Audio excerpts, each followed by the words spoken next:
This is the team that worked on, from the time a health record is ordered in emergency at the general hospital to the time it's received from health records. And you're still nodding, so I must have got that right. This is Lori Carlson. She's the Executive Director of Mental Health and Addictions, and for this purpose, she was the team lead of this medicine RPIW. So, Lori? Thanks, Alan. I think you stole my thunder. I think I was supposed to introduce myself. Well, this is my team. We have our agenda up there, and they will introduce themselves as they come up to present, and we'll be presenting to a TAC time of 20 minutes. So as Alan said, our project was from, you'll see the process steps at the bottom of our form there, from the point that someone in ER requests an old patient chart in the Regina General Hospital to when that chart is actually delivered into the department. So that was the process that we looked at. What's critical to note is the process within the Health Records Department at the General. There are actually two levels. The first level being all of the current chart components. So these components are in various different rooms and in various different places. And then there's a lower level where the actual collected and assembled charts are. So those two pieces need to come together for a chart to be delivered in ER. What we looked at in terms of our targets, we did have a long wait. When charts were ready to go to ER, they were often waiting in an outbox for a porter to pick them up and deliver them. There were multiple roles. There were 6 roles that could call for a chart. This often resulted in several calls for the same chart, and we could have 2 different people looking for the same chart within the Health Records Department. The lead time pre-Kaizen was 58 minutes, and we were looking to reduce that by 50%. Of some of the defects, I already mentioned one was that you could have 2 people looking for the same chart. There was no standard work for about 5 roles in this process when we started, and there were actually calls for charts which didn't exist.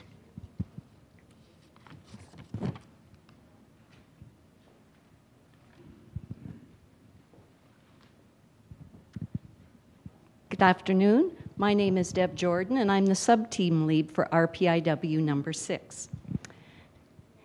Our calculation of TAC times looked at a 24-hour period, a 16-hour period, and 8 hours. In a 24-hour period, there were typically, we observed, 55 charts that were requested by ER from HIMSS, giving us a TAC time of 26 minutes and 11 seconds. From the period 0730 to 2330 hours, we had observed 45 charts being requested, which gave us a TAC time of 21 minutes 20 seconds. And in the 8-hour period 2330 to 0730, when staff were on call and had to return back to the hospital to retrieve charts, we observed 10 charts or a TAC time of 48 minutes. In our current state map, we observed many steps in the process, many roles, many people, many handoffs, and that many extended then into the number of Kaizen bursts that were identified in leading us to our future state map and what we thought could be the vision of far fewer steps in the process, fewer roles involved, and a pull and continuous flow.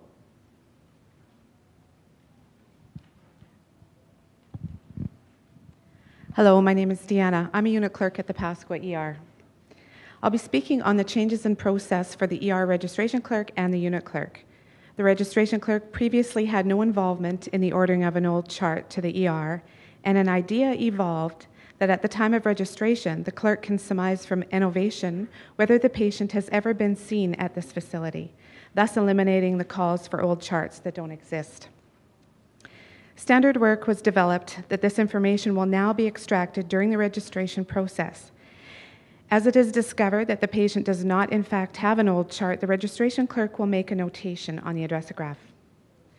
We observed a cycle time of an average of 3 minutes with the registration of the patient, with the observation of the patient history adding only 1 minute and 40 seconds.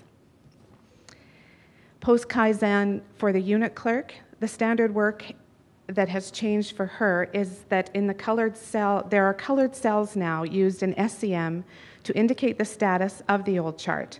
Blue indicates old chart required, yellow, old chart ordered, green, old chart received in the ER. This is a step in lieu of typing a comment in the SCM and placing a blue dot on the outpatient form. Both registration and unit clerks are now in the process of their skills training. Hello, my name is Ryan. I'm a nurse at the General ER. Based on pre-Kaizen work, the chart required process was identified to start at triage. Triage would simply flag the request immediately upon finishing triaging the client by clicking the icon on SCM. This would indicate, like Deanna said, to the unit clerk, chart would be required to be called. Unit clerk would then change the icon to indicate to everyone that the chart was en route. Since this was a change to the triage process, a standard worksheet was created to educate the staff. Following establishing the new process, the triage staff were then educated and signed off on following successful demonstration of the process by the staff member.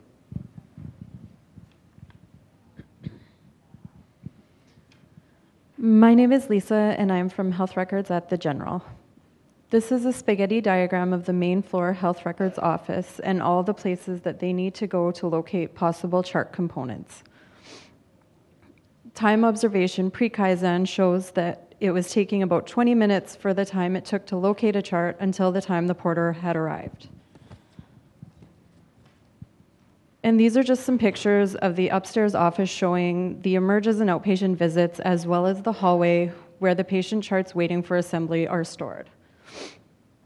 And this is a spaghetti diagram of the basement and the different file rooms the clerks travel to pull a folder.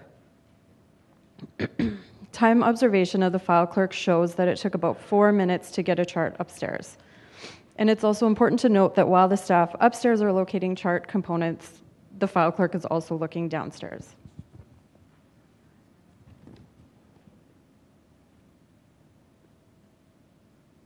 Some of the problems we had were the charts being requested from Emerge multiple times from different people, like unit clerks or nurses. This sometimes led to more than one health record staff looking for the charts at the same time. Now only the unit clerks are calling for the charts to a new portable phone number in health records that ER only has the number to. In the file room, there isn't enough space for multi-volumes, and it can be unsafe. There are a lot of old files in the basement being stored up high and on the floor, so we wondered about getting rid of or thinning out some of the old charts to create more space to store these multi-volumes. So standard work was created for the staff, and the necessary training has been done.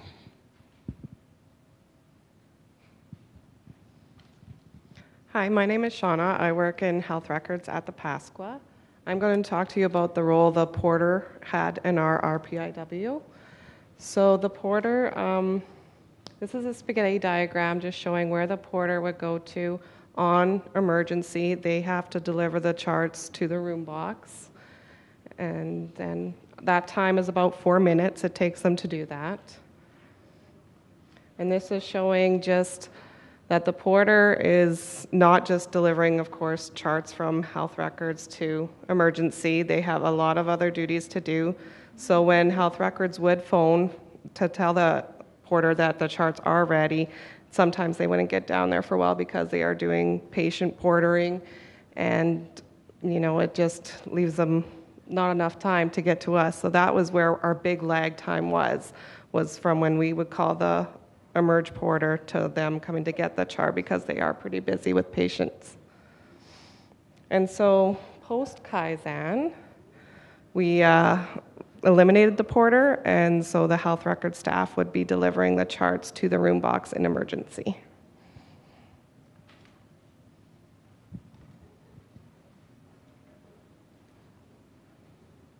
Our pre-Kaizen standard work combination sheet, we had a lead time of 58 minutes and 10 seconds. As part of that 58 minutes and 10 seconds, because of batching of charts, by portering. There was often, we observed, a 35-minute wait. The charts were ready in HIMSS and ready to go to ER, but waiting for the porter to arrive. In our pre-Kaizen percent load chart, if we take the 35 minutes wait out of the process, the breakdown of staff time spent, 23 minutes and 10 seconds. Approximately 15 minutes of that was spent by HIMSS staff receiving the request, retrieving the charts, and taking them to the ER out box. ER requesting the chart took about a minute, and then the portering process took about 7 minutes once they arrived to pick up the charts, to get them to come from ER down to HIMSS and back to ER. Our post-Kaizen standard work combination sheet, we have a lead time of 18 minutes. And what has changed in that process is, obviously, we've removed the wait, and we've also improved our processes, as described by my colleagues on the team, to reduce the lead time a further 5 minutes through process improvement. In our post-Kaizen percent load chart, we have HIMSS staff spending approximately, because they are delivering the chart as well, so we have that pull and we have that continuous flow, about 12 minutes of time for HIMSS, and as well the time that it takes to request in ER to get the process started. Colleagues also had identified earlier that not part of the process, but to eliminate defects, we put in place a process of setup with registration so that the defect of a patient call, a patient with no old chart or HIMSS being contacted for a chart when none exists, that defect has now been eliminated.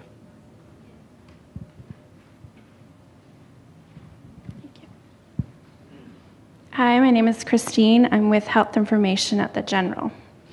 At the beginning of our week, our team identified many wastes on our Muda wheel. We focused in on the legacy room, which stores all charts prior to 2000, occupying 687 4-foot shelves. As a trial, we took one shelf with a total of 351 charts, and using the criteria of patients being less than 21 years of age and seen in the last 15 years, in a 20-minute time, we were able to potentially destroy 317 charts, including 79 charts that were completely empty, giving us a 90% decrease. Taking a closer look at the remaining 34 charts, in which may also be of no value, giving us 100% in reduction, possibly giving us 1,100 cubic feet of free space. For our 5S, we took a look at our outgoing chart shelf. Our pre-5S score was 1.4. After cleaning the shelves, taping off parking sections, and alphabetizing all nameplates for the wards, gave us a post score of 2. By the end of the week, we eliminated many wastes, but know that there are many more we could work on to eliminate.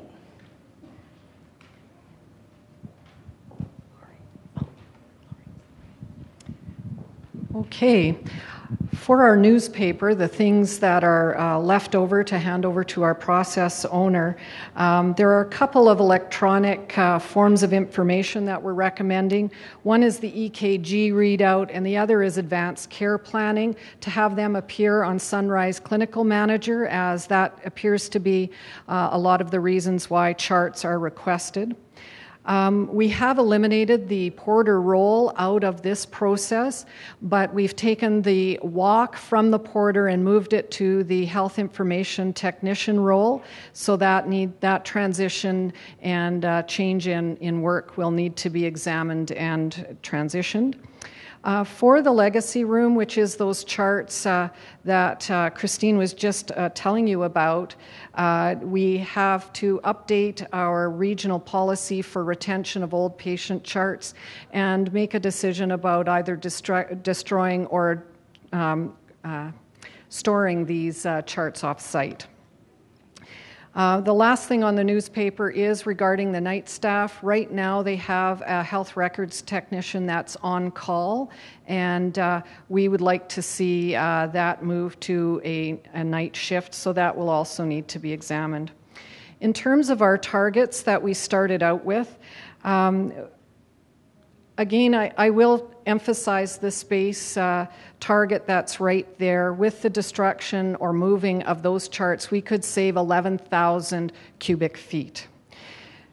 We've eliminated a wait for charts. Charts are no longer waiting in the health records department, and we are in single piece flow with regard to chart requests.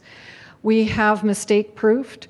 We've put a step in at the registration which has the registration clerk checking for whether or not a patient has been seen in this region and at that hospital, so that that is clearly identified for everyone else that follows in the process.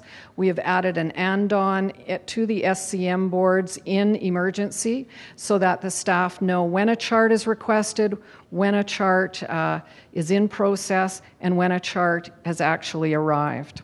We've decreased our lead time from 58 minutes to 18 minutes. The ER staff will be ecstatic about that. That's about the time they say they need these charts in. So we've eliminated several defects. We now have standard work for 5 roles that it didn't exist for before. There are no duplicate calls for charts, and there are no calls being made for patients that haven't been seen in the hospital.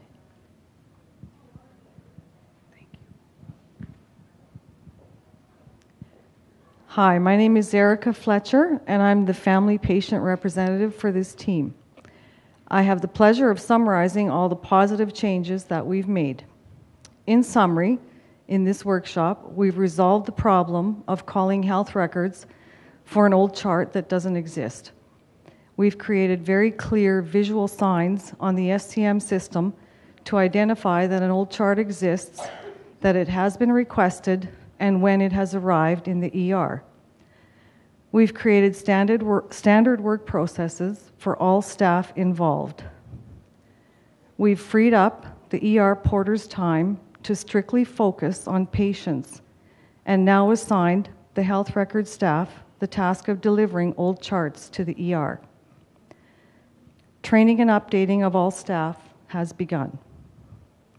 We've reduced the space by 75% on one shelf for charts that are not needed in the basement legacy room, which has also reduced the time spent searching in this area.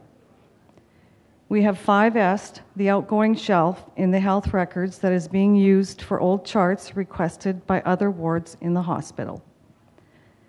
As the family patient representative, I would like to thank you for asking me to be a part of this process. It has been a huge eye-opener. I'm very impressed and pleased to see how dedicated the staff has been to this project. The time-saving improvements made during this workshop will benefit the emergency health care we all receive in the ER. Thank you. I'm Joy Dobson. I was a participant on the team who got to have a ton of fun. I want to thank everyone who helped our team succeed, and I want to start with the staff in HIMSS, our health records, who were willing to try anything to help get patient information to the bedside.